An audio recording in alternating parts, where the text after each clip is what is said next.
দীর্ঘ 1 মাসে আমি এই চারাগুলো লাগাইছি। আমার মতো কৃষক দিয়ে আসলে কিছু হইতো না, তারপর চেষ্টা করতেছি। আমি বাদাম মিয়া, দুনিয়ার বাদাম মিয়া আমি। Thank you. প্রিয় ভিউয়ার্স, আসসালামু আলাইকুম। আমি আসলে পুকুর পাড়ে লাউ চারা লাগানোর জন্য জায়গা প্রস্তুত করছিলাম।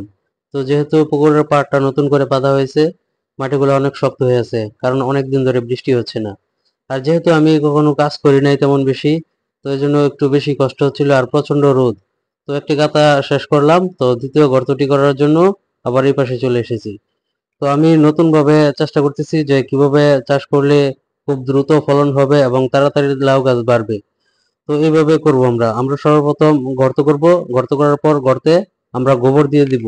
যেহেতু আমার এখানে ভিজা গোবর, শুকনো গোবর নাই, নিয়ম হচ্ছে শুকনো গোবর দেওয়া।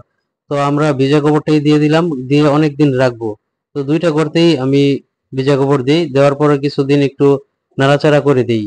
কারণ এটা করতে প্রায় 15 দিনের মতো লেগে যায় গোবরটা শুকাতে।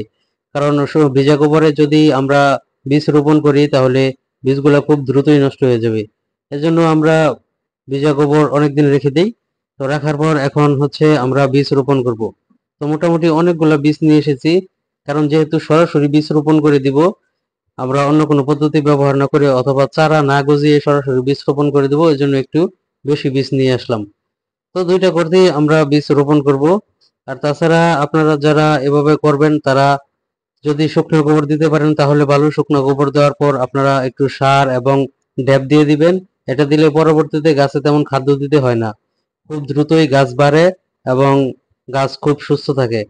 তো আমাদের একটা জায়গায় বীজ রোপণ করা শেষ হয়ে গেছে, এখন দ্বিতীয় জায়গায় বীজ রোপণ করতেছি। মোটামুটি 15 থেকে 16টা বীজ করে দিচ্ছি একটা বাতিতে, কারণ এখানে অনেকগুলো বীজ নষ্ট হয়ে যেতে পারে। তাছাড়া এখানে মুরগি হাঁস এগুলো আসে, এগুলো খেয়ে ফেলতে পারে। যদিও আমি এগুলো একটু বের হলেই করি, বের হলে সাইড দিয়ে বেড়া দিয়ে দিব। তো চারাগুলো রোপণ করা শেষ করার পর আমরা এখন এখানে পানি দিয়ে দিব।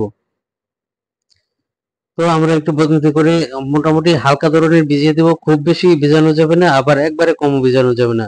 খুব বেশি ভিজালে বীজগুলো নষ্ট হয়ে যাবে, আবার একবারে কম ভিজালে বীজ থেকে যেই অঙ্কুরোদ্গম বের হবে বা যেই চারাটা বের হবে এটা বের হতে অনেক সময় লেগে যাবে।